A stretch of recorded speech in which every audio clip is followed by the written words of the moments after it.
recent study done by the Environment Management and Policy Research Institute has flagged off the concentration of heavy metals like cadmium, iron, lead, and chromium found in the vegetables supplied to the city of Bengaluru. The concentration level of these chemicals has exceeded the limit that has been set by the Food Agricultural Organization. The Karnataka Rashtra Samiti party has attacked the Karnataka government for brushing aside the issue. They are of the opinion that the farmers who are supplying these vegetables from the areas of Kolar, Chikkaballapur, and rural areas of Bengaluru are using wastewater from KC Valley and HN Valley, which is contaminated. We spoke to the General Secretary of the Karnataka Rashtra Samiti, Deepak CN, who had to throw more light on this issue to us. Bengaluru gets its vegetables primarily from the three neighboring districts, that is Kolar, Chikkaballapur, and Bengaluru rural districts. So, and these are very arid region, and they don't have even the very highly rain deficit areas. So there is a demand from these areas for water supply. So there is an ethanol project being taken up, and it's been almost a decade since it's announced, and not a drop of water is being supplied. So in between, in the 2018, just before the elections were announced, that they said that we'll supply water, the Bangalore sewage water will be treated and supplied to you, and in a hurry-burry, they said, okay, we'll supply, and they set up all these STPs, and they started supplying this treated water. But what has happened is the water being supplied is highly contaminated and not being properly treated. The Environment Management and Policy Research Institute collected 400 samples of vegetables from high-end supermarkets to local markets, totaling about 20 stores in all, and found the presence of heavy metals in 10 different vegetables, namely brinjal, tomato, capsicum, beans, carrots, green chilies, onions, potatoes, spinach, and coriander. The Karnataka Rashtra Samiti General Secretary Deepak CN blames the effluent water being supplied by the sewage treatment plants to the three areas of Kolar, Chikkaballapur, and Bangalore rural, which supplies these vegetables. He says the government of Karnataka and BWSSB were alerted about the issue, but no action was taken.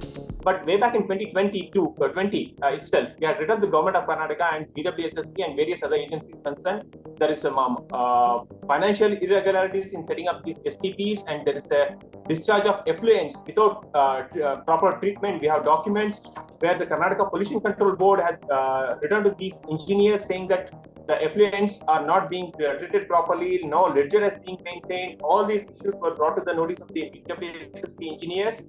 BWSSB is the primary agency which supplies waters and treats the sewage water in Bengaluru, and no action has been taken. In the sample vegetables, the iron content exceeded the maximum permissible limit of 425.5 mg per kg.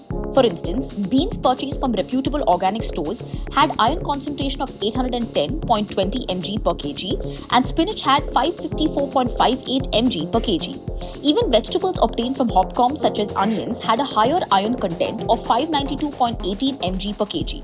Regardless of the source, be it supermarkets or local retail outlets, most of the tested vegetables contained heavy metals exceeding the allowed limits. So what could be the result of consuming these heavy metals? We spoke to Manisha, who specializes in content development and training in horticulture, who tells us more. The said health risks of consuming heavy metals is said that it puts a higher oxidative stress on our body, and all of this just results in earlier degradation of our neurological system, leading to Parkinson's and Alzheimer's, even physical degeneration. While these are genetic and very occurring health risks of humans, this simply accelerates it. And as consumers, we should still be aware that this is what is going to happen to us if we are not taking the right measures in the right time. Corruption and financial irregularities is plating up toxic chemicals in the food we consume on a daily basis through the vegetables we eat. Were the government bodies aware of the STP that were supplying contaminated water? Even before getting the consent from the Pollution Control Board, they had started operating the STPs. So in the opening para itself, they make out this issue, and they ask them to correct all these things.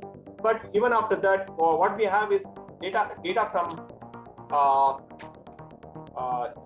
it is 2019, and this is also in 2019 from few of the STPs where they mark out heavy metal COD and BOD. COD is chemical oxygen demand, and BOD is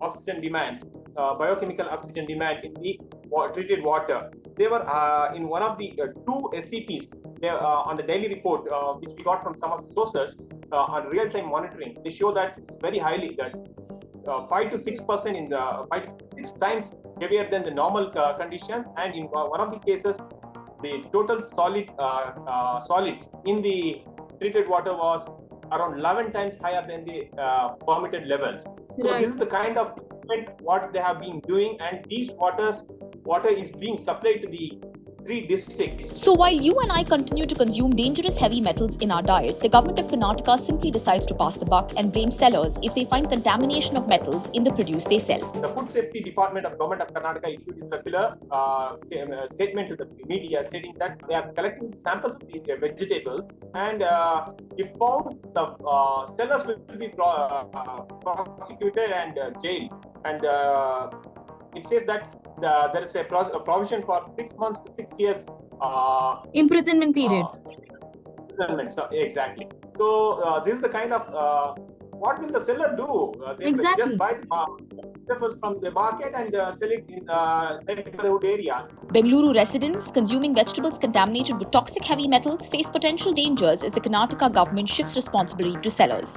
This contamination, stemming from corruption and irregularities, highlights the pressing need for robust food safety measures to protect public health. This is Sarah Fazal, reporting for India Today's SoSouth.